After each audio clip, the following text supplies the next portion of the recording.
Gaming Geek here with an unboxing video. I am super excited because I finally got my Tanares Adventures first wave shipping. Before we get into today's video though, I want to give a quick shout out to all of my Patreon supporters. Without you guys, this channel would not be possible. And also want to share those who were chosen by Bob to receive GGGGs.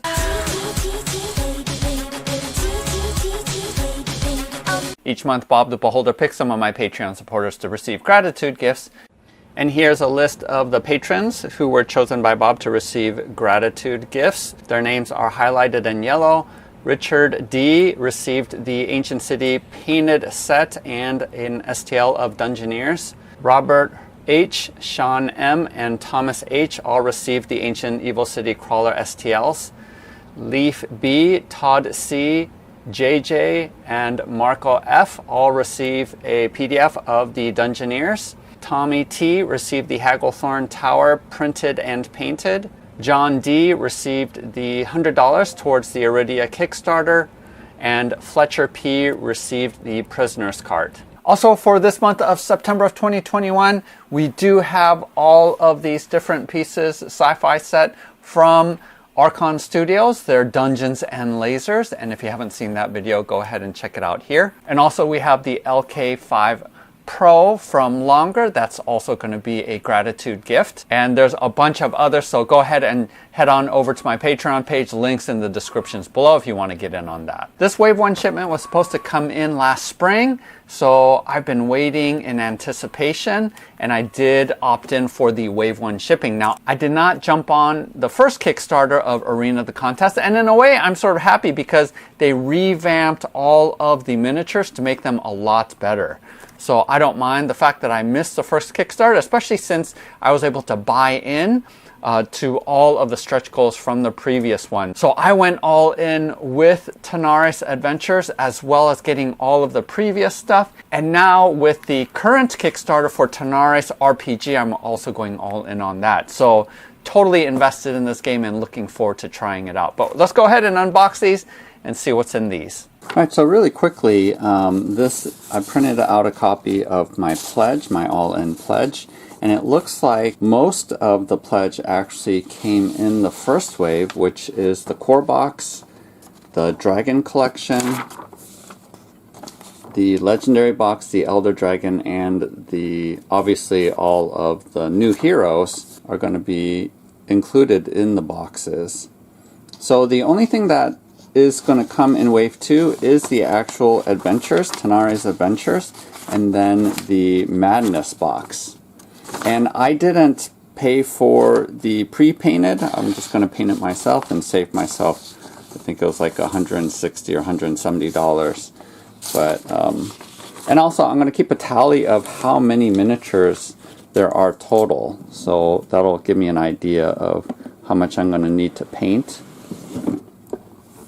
So this is the core box, and we have just here a list of all the things that are part of this Kickstarter.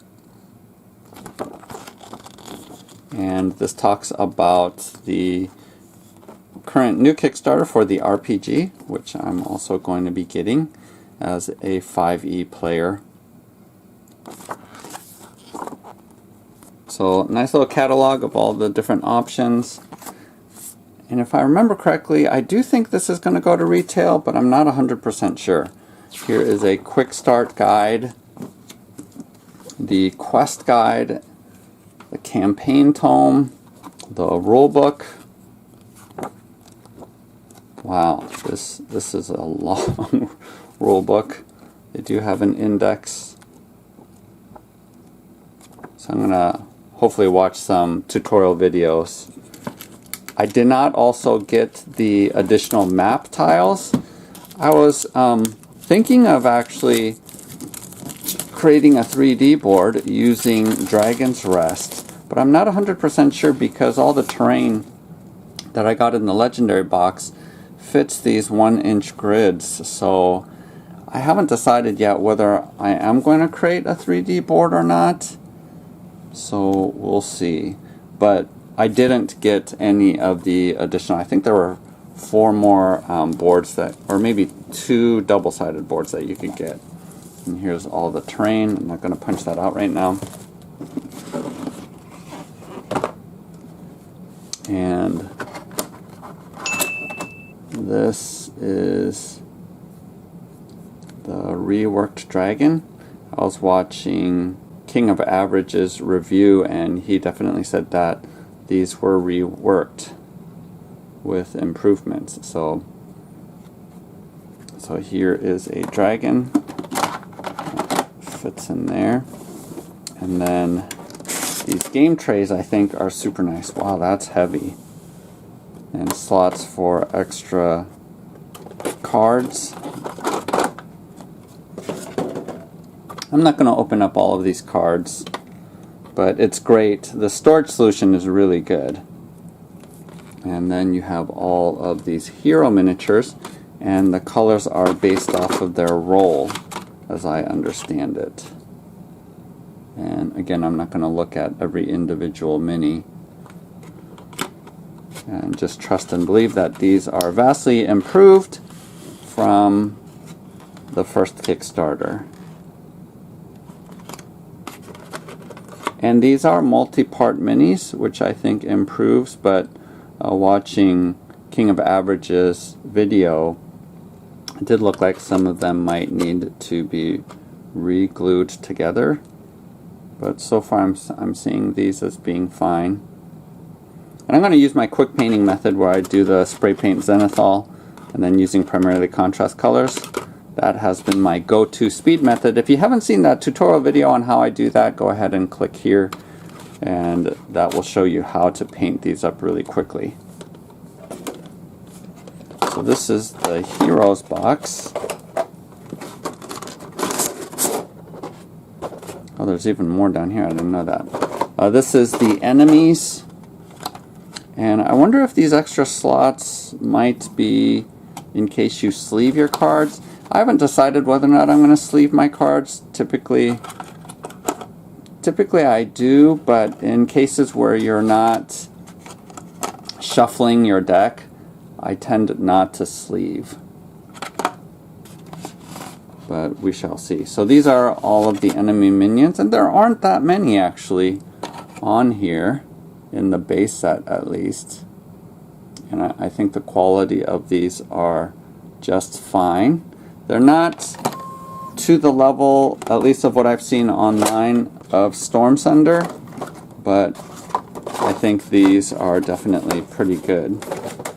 And then I'm not going to pull this insert out, but these are the slaves that you're trying to free up. These are some of the pieces that are on the board, objective markers.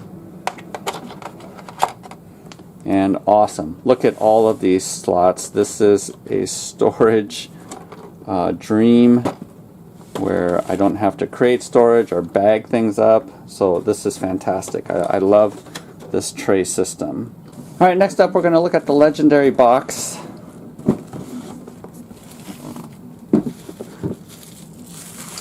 Says this box is missing 16 heroes. Okay, so I think this is pretty much saying that these missing, the 16 missing, are in here. Yeah, so that's awesome. It wasn't manufactured at the same time, but there are slots for all of these miniatures into this tray. So let's go ahead and pause here and open this up. Check out these minis. So these are reworked.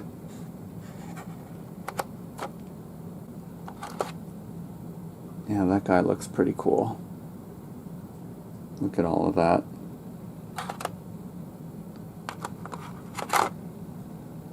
Here's the Minotaur. The head looks a little bit non-proportional, but the details definitely are good. So contrast colors will go really well where there are lots of texture. So I think this will work well. So all of these will fit into this game tray. So I'll transfer that in later. Looks like there is one bad guy here. what's interesting, they have the roll imprinted on there.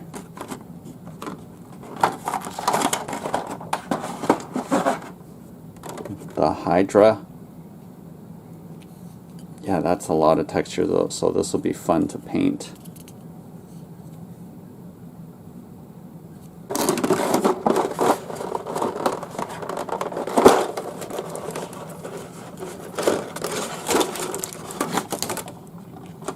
So all of the baddies. You know, honestly, this isn't as many miniatures as I thought there was going to be, so I actually don't think it's going to take me forever to paint up everything.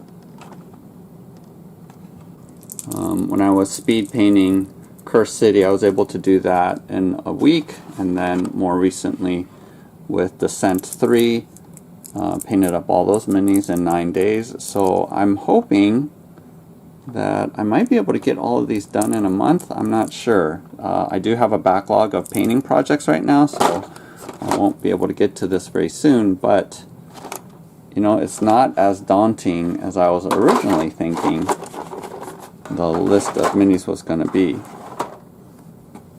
And then this is all of the terrain.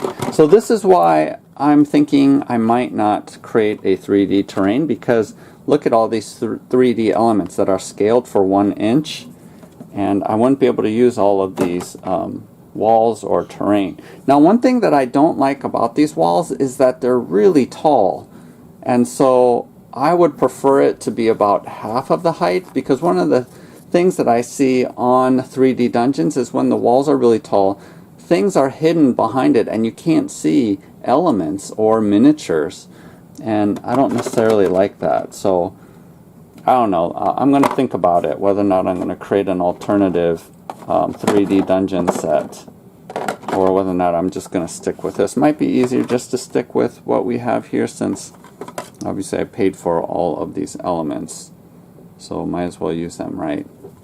So we'll see. I have a bunch of other projects, but we'll see if I get motivated or if I have time. Look at that guy. That guy is cool. This is a little bit out of whack. See how it's crooked, not straight. So I think it's because his wing is in the way and pushes it down. So I'm going to have to use a hot water method, dunk this in hot water and rebend this up to straighten it out. But so far this is the only miniature that I've seen that has had that issue.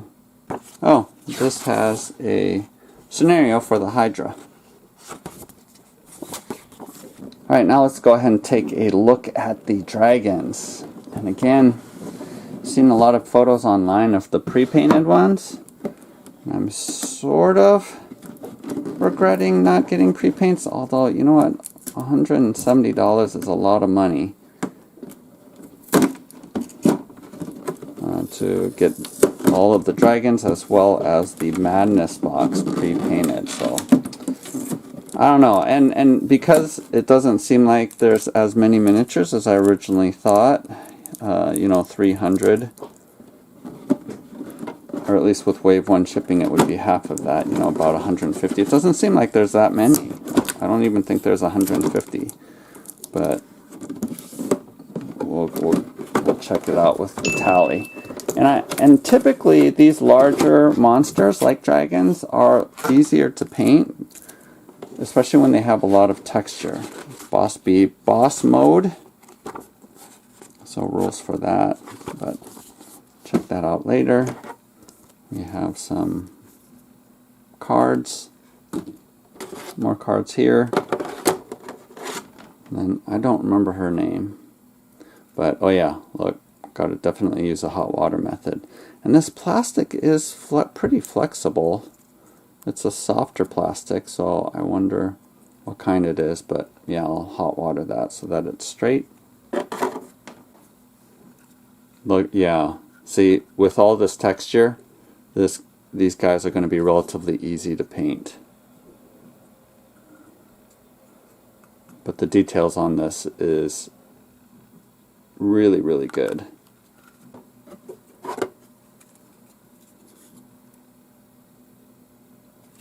Does it have the... no? Oh yeah, it does have the name. White Dragon. So that's nice.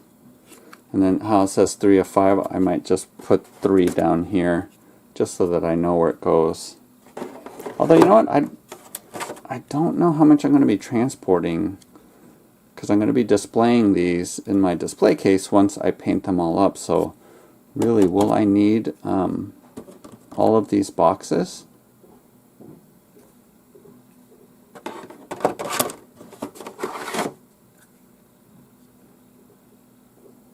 Oh, check out those eggs with the hatchlings coming out. That's really cool.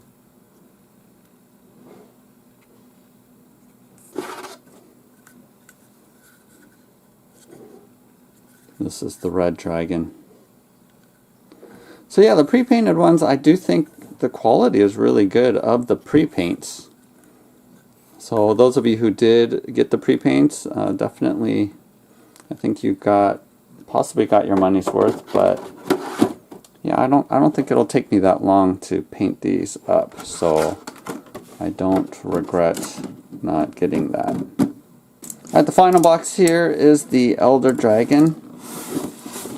And honestly, when I saw the picture of this on the Pledge Manager, I wasn't super impressed with the sculpt overall. But let's see, I actually didn't think it was going to be this massive. I thought it was going to be about the same size as the other dragons.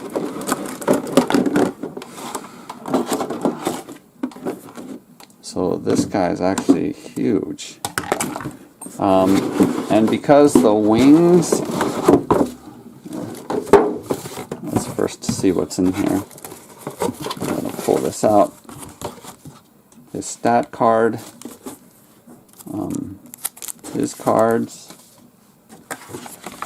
and then I'm guessing this is his scenario. Yes, the Elder Dragon scenario. So this guy definitely isn't going back in the box because, once again, well, I guess I can keep the wings loose because it looks like I don't have to glue it in. Although this piece is really hard to get in. So yeah, I don't think I'm going to be pulling these wings on and off. I'm going to pretty much, I might just glue it in. So I think that looks pretty good. I mean, he is pretty big. There are definitely gaps that I will want to fill in, including down here with the mouth. But yeah, that's a really big dragon. So that's it. That is everything from Wave 1 with an all-in. And I'm super excited to start this campaign and try it out. And looking forward to Wave 2 with Tanares coming, as I know that improved the campaign. I know many of you are still waiting for your delivery, and it seems like they're going to come any day now. Hopefully this unboxing just whet your appetite for what's going to promise to be an awesome game. So I'm going to start painting these miniatures and learning how to play the base game before Tanares fulfills sometime next year. And that will give me plenty of time at least to get these painted up. Thanks so much for watching. Again, check out my Patreon page to see what the GGGG is for this month. Otherwise, happy painting, happy gaming. We'll see you next time.